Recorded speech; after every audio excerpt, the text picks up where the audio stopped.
네, 이번 순서는 청년 정치인의 시각으로 정치권 이슈를 분석하고 토론해보는 뉴스엔 청년 맞습니다. 오늘도 남다른 관점으로 날카롭고 뜨거운 토론을 펼쳐주실 두 분, 박용훈 더불어민주당 전국대학생위원장, 김재섭 전 국민의힘 비상대책위원 두 분 나오셨습니다. 안녕하십니까? 어서 오십시오. 안녕하세요. 네. 안녕하세요. 최근에 치안감 인사 번복 사태가 있었는데 이 때문에 윤석열 대통령이 국기인 문란 아니냐 이런 이제 경고성 발언을 했었는데요. 이 사안을 두고서 경찰의 대통령 패싱이냐 아니면 윤석열 정부의 경찰 길들이기냐 의견이 이제 엇갈리고 있는 상황입니다. 이게 이제 최근에 정치권 공방으로까지 이제 번지고 있는 상황인데 이번 논란 여야 청년 정치인의 시각을 먼저 들어보겠습니다. 박용훈 위원장부터 들어볼까요? 네, 일단 사실관계를 좀 정확히 해야 되겠는데요. 원래 경찰 인사는 경찰에서 자체적으로 제시해서 민정수석실과 상의한 다음에 대통령이 추후에 제거하는 것으로 알려졌는데 네. 이게 또 관행이고 이때까지 그렇게 해왔는데 지금은 민정수석실이 없어지면서 대통령실에서 경찰과 협의할 수 있는 그런 시스템이 없는 것 같아요. 그래서 이런 문제가 일어난 것 같고 이런 인사 관련된 부분을 경찰 인사를 행안부 장관에게 이관을 해서 그쪽에서 사실 협의를 했어야 되는데 그 과정이 굉장히 미흡했다.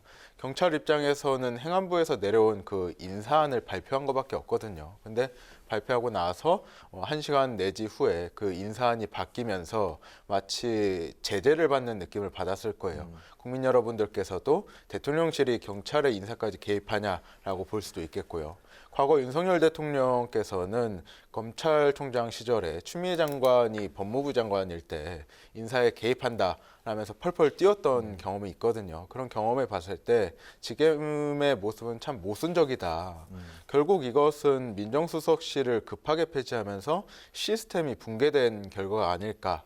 이게 또 정쟁으로 번지는 모습을 보면서 좀 안타까운 마음도 듭니다. 시스템 붕괴라면 행안부 잘못인가요? 아니면 대통령실의 문제인가요? 어디 쪽 문제라고 보세요? 대통령실이 민정수석실을 폐지하면서 그에 대한 마땅한 대안을 마련하지 못했다는 것과 행안부 장관에게 그 권한이 위임됐을 텐데 행안부 장관이 적절하게 조율하지 못한 게 책임인 것 같습니다. 네. 민정수석실이 하던 업무를 그 폐지가 되면서 공백이 일어났다 이렇게 말씀하셨나요?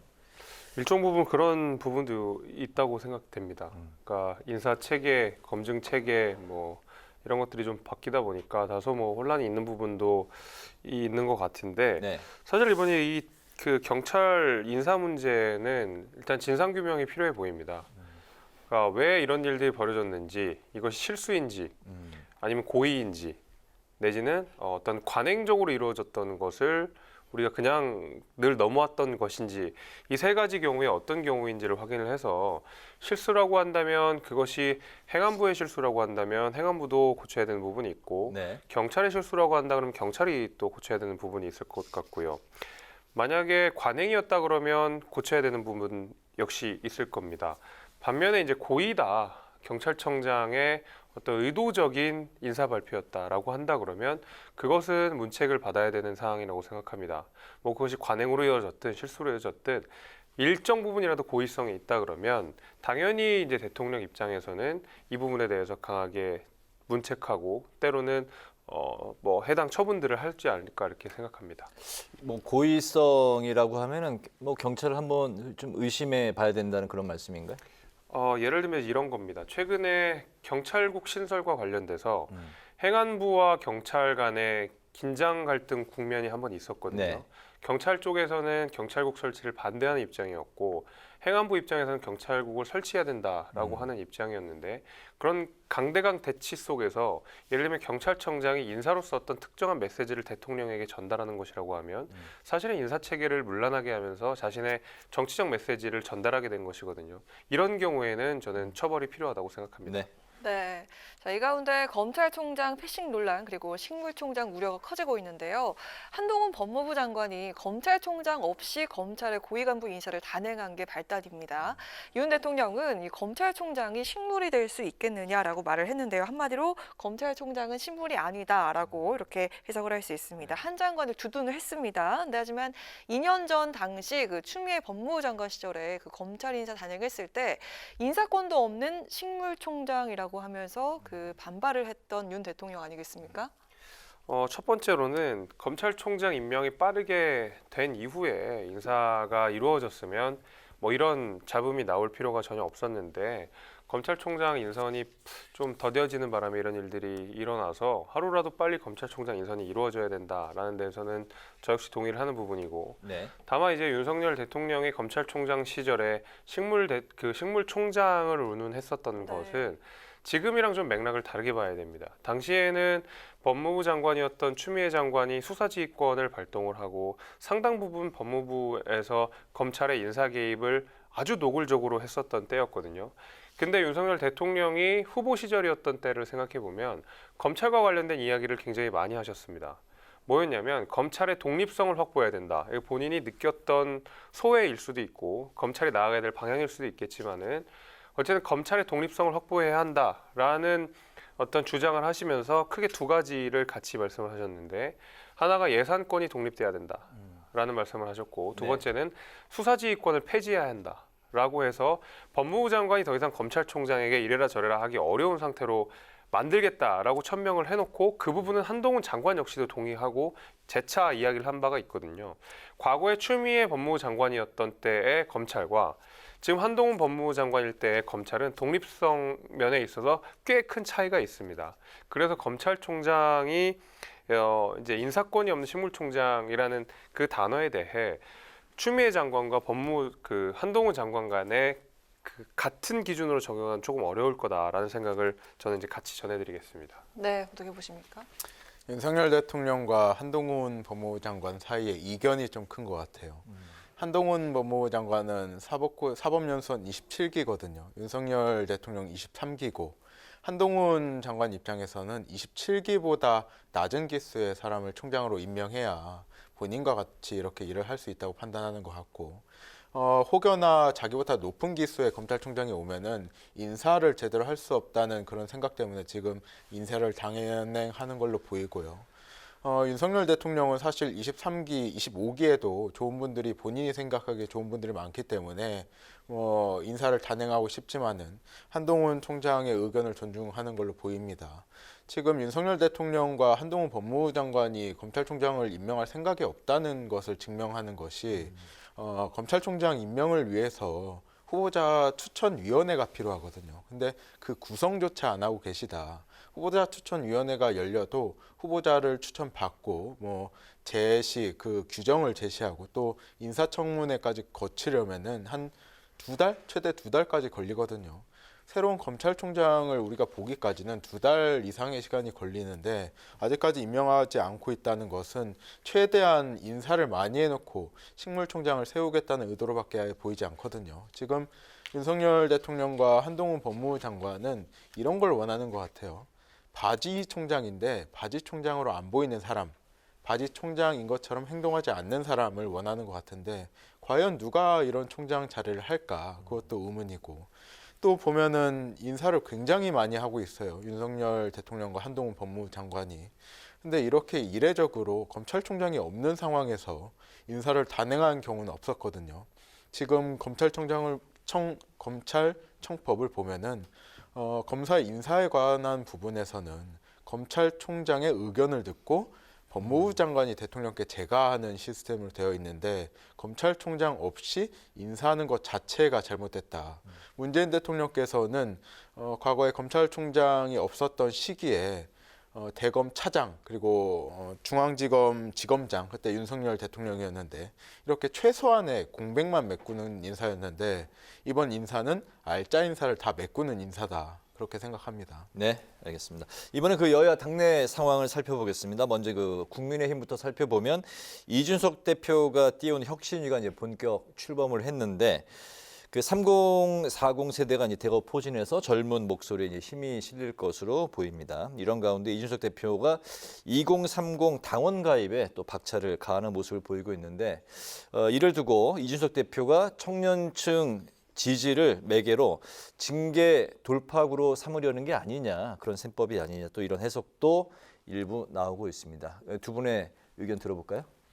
이준석 대표가 징계위원회가 열려서 아마 다음 달 7일 날 소명을 듣겠다고 했죠. 네. 그 사이의 기간에서 이준석 대표는 충분히 본인이 할 수 있는 최대한의 만큼의 일을 해야 될 걸로 보여요. 지금 이준석 대표가 가진 카드가 뭘까라고 고민해 보면은 2030 남성에게 그나마 지지를 받고 있다는 카드거든요.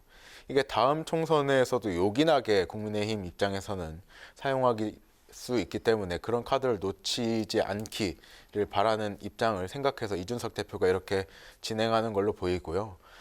지금 국민의힘에 입당을 하고 있는 2030 남성이 늘어나는 것은 분명히 윤리위원회와 최고위원회 등에서 큰 압박이 될 거라고 생각해요. 하지만 이미 정권을 잡은 윤석열 대통령과 그 윤핵관이라고 우리가 칭하는 그 국회의원들, 그분들 입장에서는 공천권이 사실 더 중요하거든요. 지금 이준석 대표가 이렇게 2030 남성에게 소구를 하는 것이 본인이 생각하는 것만큼의 효과는 누리기 어려울 것이다. 그 윤리위원회나 뭐 윤핵관이나 윤석열 대통령 측 입장에서는 지금 계속 성 문제가 불거지고 있는 의혹을 가진 대표를 끌어안는 게 더 총선에서 리스크가 된다고 판단할 것 같습니다. 예, 청년 지지층을 자꾸 모으는 건 어쨌든 이번에 윤리위원회의 그 징계 문제와 결부가 있다라는 말씀이신가요? 네, 살려고 하는 겁니다. 알겠습니다. 네. 어떻게 보십니까? 저는 뭐 동의하기 어렵고요. 우선은 당원이 모여가지고 압박을 느껴서 징계를 할 것을 안 하는 정도의 수준이라 그러면 애초에 징계를 하면 안 되는 겁니다. 그러니까 당원이 뭐 10만이 늘든 20만이 늘든 그게 늘었기 때문에 위협을 느껴서 더 이상 징계하면 안 되겠네, 젊은 층 눈치를 보면 안 되겠네 해가지고 번복할 수 있는 사안이라면 애초에 윤리조차 열려서는 안 됐었던 것이기 때문에 이준석 대표가 징계를 피하기 위해 당원을 늘린다고 하는 것은 애초에 말이 안 되는 소리고요. 이준석 대표는 당대표가 되고 나서 꾸준하게 당원 가입을 독려를 했습니다. 장려를 했고 굉장히 자주 많이 했었거든요. 근데 마침 또 이번에 그 당원 가입 요청을 했다고 해서 그것이 윤리위랑 직접적인 관련이 있는 것처럼 이야기한 거면 애초에 윤리위 자체가 대단히 정치적으로 열렸다고 하는 것을 방증하는 것이기 때문에 저는 거기에 대해서 동의하기 어렵고요. 이준석 대표가 이런저런 이야기가 있다 하더라도 결국에는 대선을 승리로 이끌었고 지방선거를 승리로 이끌었던 어쨌든 당의 장수입니다. 근데 지금 의혹만 가지고 지금 이준석 대표가 이루었던 성과 자체를 뒤집는 것은 네. 사실은 경중에 전혀 맞지 않는 것이거든요. 그리고 뭐 아까 전에 성상납 리스크라고 했는데 그 이재명 의원이 사실상 대표로 될 가능성이 대단히 높은 상황에서 이재명 의원을 향한 사법 리스크가 훨씬 더 크고 무겁습니다. 그런 의미에서 사실은 민주당에서 이준석 대표의 성상납 리스크를 이야기한 것 자체가 어불성설이라고 저는 생각합니다. 네, 이준석 대표가 이제 그 윤리위원회에 대한 그 돌파구로 바로 윤석열 대통령을 매개로 출구 전략을 세우고 있다, 뭐 이런 해석이 또 나오고 있네요. 윤리위가 열리기 전에 윤석열 대통령과 단판을 지을 수도 있다, 이런 해석에 대해서 우리 김재섭 위원은 어떤 의견이세요? 이제 윤석열 대통령께서 윤리위에 관여하시지도 않고 단판을 짓는다고 해서 윤리 결과가 변할 것 같지도 않습니다. 물론 뭐 영향을 누군가가 대통령의 의중을 미리 읽어서 뭐 무언가를 하고 안 하고를 할 수 있겠지만 대통령은 사실 징계위에 이렇다 저렇다 이야기할 그런 내용도 아니고 그 윤석열 대통령께서도 일전에 한번 당내 분란과 관련돼서 그 메시지를 분명하게 내신 적이 있었는데 자기 대통령이기 때문에 당내 상황에 관여하지 않겠다라고 이야기를 했고 실제로 안으로 좀 들여다보게 되면 대통령은 사실 이 징계위, 윤리위랑 사실 굉장히 멀리 떨어져 있습니다. 오히려 그 안에서 어떤 역학관계, 그러니까 의원들 사이의 역학관계는 있을지 몰라도 대통령은 여기에 인과관계가 없고 오히려 영향을 미치지 않는 범위 내에서 지키고 있기 때문에 지금 열리고 있는 윤리위를 윤석열 대통령과 연결시키는 것은 좀 과도한 논리적 비약이다, 이렇게 말씀을 드리겠습니다. 아무래도 그 대선 과정에서 윤 대통령과 이제 불편한 관계 때문에 이제 선거가 끝난 이 시점에 이제 대표를 좀 이렇게 밀어내려고 하는 게 아니냐, 그런 이제 관측이 나오기 때문에 또 이런 해석도 나오는 것 같아요. 뭐 일부 호사가들의 이야기들은 그렇게 되는 것 같은데 사실은 윤석열 대통령이 저희 그 국회에서 이준석 대표를 끌어안는 그 장면이 사실 있었고 갈등들이 봉합되면서 2030 지지율이 윤석열 대통령이 당시 후보 시절에 굉장히 많이 끌어올렸던 기억도 있고 그 부분을 윤석열 대통령도 모르시지 않을 겁니다. 당연히 그렇고 그 둘 사이의 관계가 우리 얼마 전에 대통령실에 우리 지도부가 같이 방문을 내방을 해가지고 뭐 식사도 같이 하고 하는 모습들을 봤는데 네. 사실 그렇게 둘 사이의 관계가 나쁘지 않습니다. 네. 이렇게 갈등을 좋아하는 호사가들이 그렇게 갈등을 좀 그 면모를 부각시키고 그것을 자주 이야기하는 것뿐이지 실제로는 그렇지 않다는 말씀드리겠습니다. 네, 징계 판단을 미룬 윤리를 놓고 당이 갑론을박입니다. 절차적인 문제 제기와 함께 수사가 우선이 아니냐, 수사를 지켜보자. 그리고 한편으로는 이 과거에 이 대표도 권익위의 그 부동산 전수조사 결과만 보고 징계를 내리지 않았냐, 이건 이중잣대다. 이렇게 두 갈래 시선이 존재를 하는데 어떻게 보시는지 먼저 김재섭 위원님 들어볼까요? 이게 사실은 그 소위 말하는 성상납 의혹 자체가 형사적으로 입증되기 어려운 상황입니다. 그러니까 이미 공소시효가 지난 사안이고 수사의 진행 사항이 더 추가적으로 있는 것이 아니고 있는 수사 기록을 바탕으로 그리고 극성 유튜브의 의혹 제기를 바탕으로 윤리위가 이 형사적인 문제에 매듭을 지은 이후에 윤리적 심사를 다시 하겠다라고 하는 것인데 사실 이 사실관계가 정확하게 파악되지 않는 상황 속에서 그것을 터딛고 하는 윤리적 판단이 과연 이루어질 수 있을까라는 저는 의문이 일단 있습니다. 그리고 이것이 일개 의원이라든지 아니면 당원이라든지 당직자가 아니라 대표거든요. 그럼 대표에 대해서 징계를 내리기 위해서는 정확한 사실관계를 바탕으로 해서 그 사실관계를 통해 그것이 당의 명예를 훼손했는지 여부를 아주 구체적이고 논리적으로 밝혀낼 수 있어야 되는데 사실관계조차 확정되지 않은 상황에서 이걸 터딛고 하는 윤리위 심사라고 하는 것이 과연 맞는가라는 저는 의문이 남아있기 때문에 저는 이 내용이 확정 지어질 수 있는 내용도 아닙니다. 아까 전에 뭐 권익위 이야기를 했는데 권익위는 기다려 보면 결과가 나오는 건데 이거는 이미 10년 전에 있었던 일이고 공소시효가 끝나고 수사가 진행이 안 되고 추가 증거 제출이 없는 상황이거든요. 그러니까 사실관계 자체가 확정될 수 없고 무혐의로 계속 남아 있는 상황에 대해서 앞으로 시간을 더 끌면서 무엇가 더 나올 수 있을지에 대해서는 저는 의문이 있습니다. 네. 사실관계를 밝히기 굉장히 어렵죠. 그런데 우리가 사법 절차라는 것은 100% 증거와 논리를 통한 사법 절차라고 생각한다면 정당 안에 있는 윤리위원회는 다양한 의견을 들어야 되고 또 정치적인 이해관계가 얽혀 있거든요. 그래서 극우 유튜버의 의혹 제기라고 하셨는데 저는 이게 메신저를 공격하는 방법의 일환이라고 생각해요. 물론 그 유튜버가 굉장히 안 좋은 이야기도 많이 하고 가짜뉴스도 많이 퍼뜨리지만 그분이 제기한 사실은 변함이 없거든요. 김철근 정무실장이 그 새벽에 대전으로 내려가서 7억 원을 투자하겠다고 한 이유 그런 것들을 종합해 봤을 때 윤리위원회에서는 좀 정치적인 판단을 해볼 수밖에 없겠다. 물론 이준석 대표가 정말 그런 일이 있었냐 없었냐는 정말 밝히기 어렵지만은 국민의힘 입장에서는 당의 명예를 실추시켰다 이런 명분 하나로도 충분히 경고 이상의 징계를 할 수 있을 것으로 보이고요. 김철근 정무실장에 대해서는 징계 절차 개시를 선언을 했는데 그것에 비추어 봤을 때 이준석 대표도 충분히 한번 가능성이 열려 있다고 볼 수 있겠습니다. 네. 어제 1박 2일 워크숍을 민주당이 이제 진행을 했는데 자성이 쏟아졌습니다. 예를 들면 내로남불 오만함 또 팬덤 방치에 대해서 이제 반성이 쏟아졌고 반면에 또 유능하고 겸손한 민생 정당 또 강한 야당 청년과 소통 혁신 등을 이제 결의를 했습니다. 그러면서 이제 오늘 박홍근 원내대표가 법사위원장직을 이제 여당에 양보하겠다, 넘기겠다 이런 발표를 했습니다. 야당의 반성문과 결의문 두 분의 평가 한번 들어볼까요? 예, 박 위원장. 사실 이 내용들이요, 저희가 항상 이야기했었던 내용들이거든요. 근데 결국에는 실천의 문제라고 저는 생각하고 이번 워크숍이 왜 열렸을까라고 국민 여러분들이 고민을 해보시면은 결국에는 지금 민주당이 전당대회를 앞두고 이런저런 갈등이 있는 것이 사실이거든요.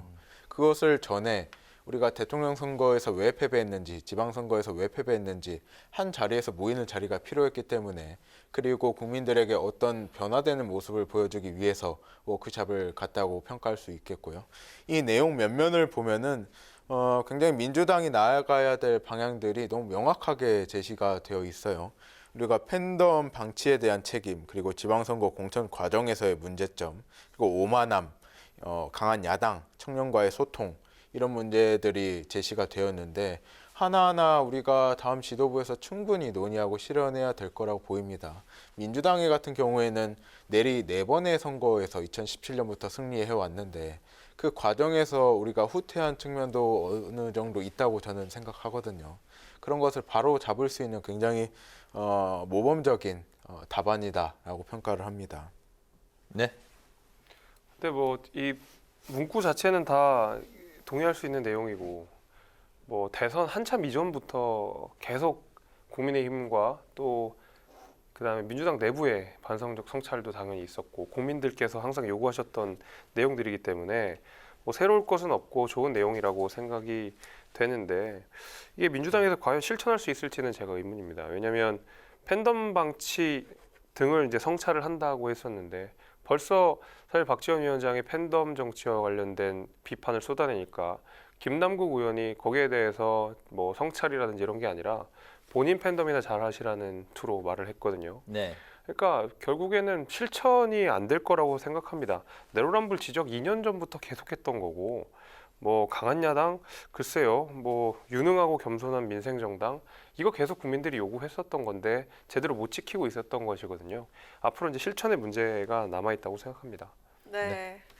자, 이번 워크숍에서요, 추첨을 통해서 조구성을 했습니다. 근데 공교롭게도 이재명 의원과 그 친문의 홍영표 그리고 박광온 의원이 한 팀이 됐는데요. 이 의원은 역시나 그 불출마 요구를 맞닥뜨리게 됐습니다. 좀 내심 불편한 기색을 좀 엿보이면서 장고에 들어간 모습인데, 그 불출마 압박에 대해서 이번 의견 청취가 어떤 영향을 미칠지 먼저 의견 김재섭 의원님부터 들어볼까요?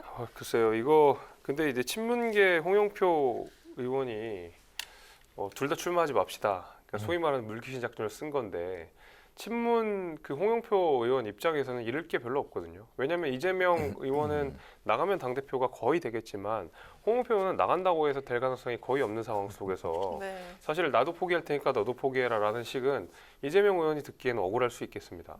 그래서 사실상 이제 이재명 의원의 메시지들을 쭉 지켜보게 되면 사실상 출마한다는 말을 직접적으로 하지 않았을 뿐이지 얼마든지 출마의 가능성을 시사하고 있거든요. 네. 그래서 뭐 마지막에 이렇게 태클을 좀 걸어보는 수준 정도지 이것이 어떤 의사결정에 전혀 영향을 미칠 거라고 생각하지 않습니다. 네. 어떻게 보십니까? 저도 의사결정에 영향을 미치지 않을 거라고 생각하고요. 앞서 말씀하신 것처럼 홍영표 의원과 전해철 장관과 이재명 후보의 의원과의 격차는 굉장히 크거든요. 또 이분들이 참 당대표 후보는 우리 당에서 서로 나가지 말라고 하고 있는데 이런 선거가 또 있었나 싶을 정도로 서로에게 불출마를 이야기하고 있거든요. 이게 참 좋은 모습은 아니다. 정말 이재명 후보가 당대표가 되는 것이 좋지 않은 일이라면 그것을 이길 만한 리더십을 우리가 제시를 해야 되는데 지금 현실적으로 민주당의 수습 그리고 혁신 이런 개혁의 과제들을 실현할 수 있는 사람은 제가 볼 땐 이재명 후보가 유일해 보이거든요. 아직 새로운 리더십이 없는 상태에서 이재명 후보에게 불출마를 이야기하는 것은 참 무책임할 수도 있다. 우리가 항상 이야기하지만은 남의 팔을 자르는 게 혁신이라고 우리가 항상 이야기하는데 진정한 혁신은 자기 팔을 자르는 거거든요. 본인이 불출마를 하실 거면은 본인 이야기만 하는 것이 원래 정석이다라고 평가를 하고 지금 새로운 리더십을 말씀드렸는데 우리가 팬덤 정치 제가 이야기를 조금 더 할게요. 팬덤 정치에 대한 문제 제기를 박지원 위원장이 오늘 하셨는데 팬덤 정치는 우리 정치에 항상 있었어요. 노무현 대통령이 경선할 때 이인재 후보의 지지자들이 항상 이렇게 욕설을 하고 이런 것에 대비해서 그러지 말라 자제한 경험도 있고 이재명 후보는 손가락 혁명군이라고 하는 과거의 2017년의 팬덤 그 팬덤을 본인이 끊어냈어요. 이건 지지자를 대하는 정치인의 자세에 대한 문제지 팬덤 그 자체에는 문제가 없다. 팬덤을 탓하는 정치는 좀 무책임하다고 저는 생각하거든요.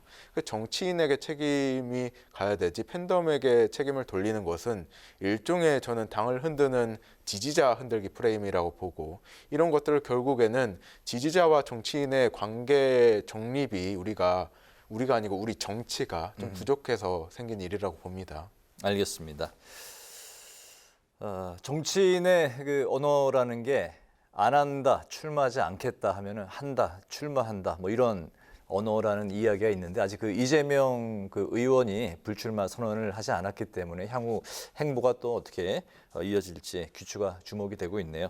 오늘 그 청년마수에서는 경찰과 검찰 인사를 둘러싼 패싱 논란 또 당 변화에 나선 여야 움직임을 중심으로 살펴봤는데요. 지금까지 박영훈 더불어민주당 전국대학생위원장, 김재섭 전 국민의힘 비상대책위원 두 분과 함께했습니다. 오늘도 말씀 잘 들었습니다. 감사합니다. 고맙습니다. 고맙습니다.